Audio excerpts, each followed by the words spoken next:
গতকালকে upcoming shopping ব্লগের একটা রিলস আপলোড করেছিলাম। সকালে দেখলাম একদম মনের মতো একটা কমেন্ট আসছে, এখনকার বউরা অনেক লাকি, নিজের চয়েসে সব শপিং করে, বাট আমাদের সময় শ্বশুরবাড়ি থেকে যাই দিয়েছে তাই পড়তে হতো। তোমার বোনকে মিষ্টি লাগছে আর অনেক হ্যাপি, ভিডিও দেখেই বোঝা যাচ্ছে। অনেক অনেক ধন্যবাদ, সুন্দর একটা কমেন্ট আসছে একদম মনের মতো। সো হ্যালো এভরিওয়ান, আসসালামু আলাইকুম, কেমন আছেন সবাই? আশা করছি সবাই ভালো আছেন। নতুন একটি ব্লগে সবাইকে আমন্ত্রণ জানাচ্ছি। বিয়ের সব ভিডিও কিন্তু আগে আমি আপলোড করে দিয়েছি, যারা এখনো দেখেন নাই তারা একটু খুঁজে কষ্ট করে দেখে আসবেন, আর না পেলে অবশ্যই কমেন্ট বক্সে জানাবেন, আমি লিঙ্কটা দিয়ে দিব। তো আজকে শপিং ব্লগ শুরু করছি। শপিং ব্লগগুলো অনেকগুলো জমে আছে, তো ভাবলাম একটা সুন্দর করে ব্লগ রেডি করে আপলোড করে দিই, তারপর না হয় গ্যালারি থেকে সব ভিডিও ডিলিট করে দিব।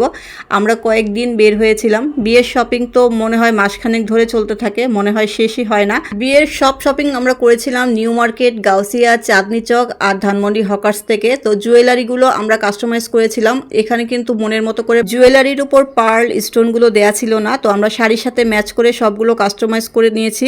আর এখানে কিন্তু ঘন্টাখানেকের মতো সময় লাগে। তো এই ধরনের জুয়েলারি যে প্রাইজেরা চায়, অনেক প্রাইস চায়, দামাদামি করে কিন্তু অনেক কমানো যায়। তো এজন্য হচ্ছে এখানেই আসা। অনেক চাইবে দাম, আপনার মনে হবে যে এত দাম এগুলোর, আসলে আকাশ পাতাল তফাৎ। তো দামাদামি করলে দেখবেন অনেকটা কমে পাওয়া যায়, আর খুঁজলে এখানে অনেক ভালো ভালো জিনিস পাওয়া যায়। আমরা কিন্তু খুঁজে খুঁজে পছন্দসই জিনিসগুলো বের করেছি ম্যাচিং করে। শুরুতে এসেই আমরা গিফটের শাড়িগুলো কিনে নিয়েছিলাম, আর শাড়ির দাম শুনলে কি বলবো আর, শাড়ি চেয়েছে 12,000 9,000, সেই শাড়ি আমরা 2,500-3,000 টাকা দিয়ে কিনেছি। কতটা হিউজ ডিফারেন্সে তারা দামগুলো চায় বুঝতেই পেরেছেন। এখানে দামাদামি করলে আপনি খুব ভালো কালেকশনের শাড়ি পাবেন। আমার মনে হয় গিফটের শাড়ি বা নিজেদের পরার শাড়ি ধানমন্ডি হকার্স থেকে কিনতে পারলে খুবই ভালো হয়। আর লেহেঙ্গার দাম চেয়েছিল 8,000 12,000 এরকমই হবে। আমি 2 মাস আগে যেহেতু করেছি শপিং, তো এত কিছু মনে নাই, কিন্তু আমার মনে হয় এর থেকে বেশি চেয়েছিল, আমি কমই বললাম আপনাদেরকে। তো দামাদামি করার পর আমরা খুব অল্প প্রাইসে 2টা লেহেঙ্গা কিনেছিলাম, একটা আমার বোনের জন্য আর একটা আমার মেয়ের জন্য। এছাড়াও বিয়ের শপিং করতে আমরা কিন্তু লিস্ট করে বের হয়েছি। যেই দিন বের হয়েছি সেই দিনের সেই লিস্ট হাতে নিয়ে নিয়েছি এবং একবারে কেনাকাটা করে তারপরে বাসায় ঢুকেছি। তো আজকে আমরা গজ কাপড়ও কিনেছি, গজ কাপড় কিনেছি লেহেঙ্গার উপরের পার্টের জন্য, তারপরে আবার আমাদের ব্লাউজের জন্য। ব্লাউজ তো কয়েকটা হয়েছে শাড়ি, তো যার কারণে ম্যাচিং করে এখান থেকে গজ কাপড়ও নিয়ে নিয়েছে। এরপর চলে যাব কনের বিয়ের শাড়ি কেনাতে। এটা আমি আবার আরেকদিন বের হয়েছিলাম, বললাম না 3-4 দিনের শপিং ব্লগ আজকে একসাথে করেছি। বিয়ের শাড়ি কিনতে কিন্তু খুব একটা বেশি সময় লাগে না, যেহেতু আমার বোন অনলাইন থেকে নিজে পছন্দ করেই নিয়েছে, আমরা জাস্ট সামনাসামনি দেখেছি। আর দোকান থেকে কিনলে কিন্তু একটু দামাদামি করা যায়, এই জন্যই দোকানে আসা। শাড়ির ছবি দেখিয়েছি, সেই অনুযায়ী সে শাড়ি বের করেছে আর আমরা পছন্দ করেছি। শাড়িগুলো দেখে কালারগুলো এত ভালো লাগছিল। শাড়ির ভাঁজ খুলে যখন ঝুলানো হয় তখন মনে হয় সবগুলো শাড়ি খুব সুন্দর, কিন্তু গায়ে দেওয়ার পরে কিন্তু মনে হয় এক একটা এক এক রকম লাগে। আর গায়ে দেওয়ার পরেই কিন্তু আমরা বুঝতে পারি শাড়ি আসলে কেমন লাগছে। তো আমার বোন একটার পর একটা একটু নিজের গায়ে দিয়ে দেখছিল যে কেমন লাগছিল। এখন কিন্তু লাল শাড়ি পরার খুব একটা বেশি চল নেই, এখন হচ্ছে অনেক সাদার মধ্যে বা হালকা অফ হোয়াইট কালারের মধ্যে শাড়ি বেশি পরে মানুষ। আর লাল কালার যেহেতু বিয়েতে পরেছে, সে দ্বিতীয়বার আর লাল কালার কিনবে না। আর আমার মনে হয় এমন একটা শাড়ি কেনা উচিত যেটা দ্বিতীয়বার আবার অন্য কোনো পার্টিতে বা রিসেপশনে পরা যায়। তো সেই অনুযায়ী সে শাড়ি চুজ করছিল। কালার কিন্তু দুইটা সিমিলারই ছিল। এখানে একটা মজার বিষয় হচ্ছে, আমার আর আমার বোনের হাজবেন্ডের পছন্দ সেমই হয়েছিল, কিন্তু সে এখন ভাবছিল যে আমরা হচ্ছে বাসা থেকে পরিকল্পনা করে এসেছি যে আমি যেটা ভালো বলবো সে সেটাই ভালো বলবে। আসলে ও যেটা গায়ে দিচ্ছিল সেটাই ভালো লাগছিল এবং সেটাই বলছিলাম। দুইটা শাড়ি আমার কাছে ভালো লেগেছিল, কিন্তু যেটা ভালো লেগেছে খুব বেশি আমি সেটাই বলছিলাম যে ওইটাই নিয়ে নাও।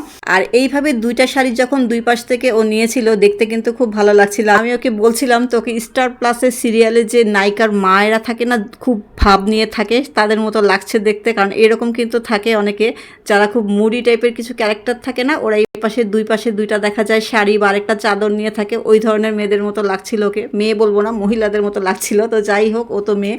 তো সব মিলে হচ্ছে আমরা ফাইনালি শাড়ি চুজ করে ফেলেছি। আর এরপর আমরা ডায়মন্ড কাট জুয়েলারির জন্য আবার চলে এসেছি চাঁদনি চকে। চাঁদনি চক, গাউসিয়া, নিউ মার্কেট এই এরিয়াতে দোকানদার যদি বুঝতে পারে যে আপনি বিয়ের শপিং এর জন্য আসছেন, তাহলে খবর আছে। তাহলে বুঝতেই পারছেন, দাম এমন দাম বলবে যে আপনি ওখান থেকে কিনবেন কি কিনবেন না, আর ওই দিনই কিনবেন কি না, আপনার প্রয়োজনও হবে। মানে এই সব মিলিয়ে হচ্ছে মাথা একদম হজবরল অবস্থা হয়ে যায়। তো বুঝতে পেরেছে আমাদের হাতে ব্যাগপত্র দেখে যে অনেক শপিং আমাদের। তো আমরা বিয়ের শপিং এর জন্য আসছি, দাম একটা চেয়ে বসে রয়েছে। এছাড়াও গলার কানের সাথে আপনার টিকলি, চুড়ি এগুলো ম্যাচ করে নিতে হবে, সব তো ম্যাচিং থাকে না। তারপর ঝাপটা এগুলো সব ম্যাচ করে নিয়েছি আমরা, আর দামাদামি করতে হয়েছে অনেক। জুয়েলারি পরে এবার শাড়ির সাথে চুড়ি ম্যাচ করার পালা। চুড়িগুলো বানিয়ে দিবে বলেছিল, একটু অপেক্ষা করেন। তো সেই চুড়িটাও আবার দামাদামি করতে হয়েছে। এরা এত দাম চায়, হাফ দামে দিয়েছে। কি বলবো, দামটা বলেই দিই, 1200 টাকা চেয়েছিল, সেটা 600 টাকা করে বানিয়ে দিচ্ছে।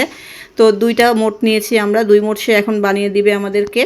এরপর সর্বশেষ হচ্ছে ব্যাগ কেনার ক্ষেত্রে কোনো বার্গেনিং করতে হয় নাই, এখানে সব ফিক্সড প্রাইস, আর খুব একটা বেশি দামাদামি করাও যায় না। খুব বেশি হলে 100 টাকা আপনার প্রাইস থেকে তারা অনার করে, এর বেশি কিছুই না। আর শপিং তো এখন গোছাতে হবে, শপিং শুধু করলেই হবে না। তো সুন্দর করে ডালাতে সাজিয়েছে আমার বোন। আমি শুধু বিয়ের আগের দিন যে একটু ভিডিও ক্লিপ নিয়েছি, আর কিছুই না। এগুলো সব কোণে সাজিয়েছে। বিয়ে বাড়িতে খাটের ওপর জিনিসপত্র থাকবে না সেটা তো হতে পারে না, আরও বেশি এলোমেলো থাকে। তাও আমাদের বাসা অনেকটা গোছানো ছিল। তো আমি প্রায় ভিডিও শেষ পর্যায়ে চলে আসছি। আরেকটা হয়তো ব্লগ আছে, আসবাবপত্র কেনার মনে হয় একটা ভিডিও আছে, আমি সেটা এডিট করে আপলোড করে দিব। তো আজকে এই পর্যন্তই। সবাই ভালো থাকবেন, ভালো লাগলে অবশ্যই ছোট্ট একটা কমেন্ট করবেন। আল্লাহ হাফেজ।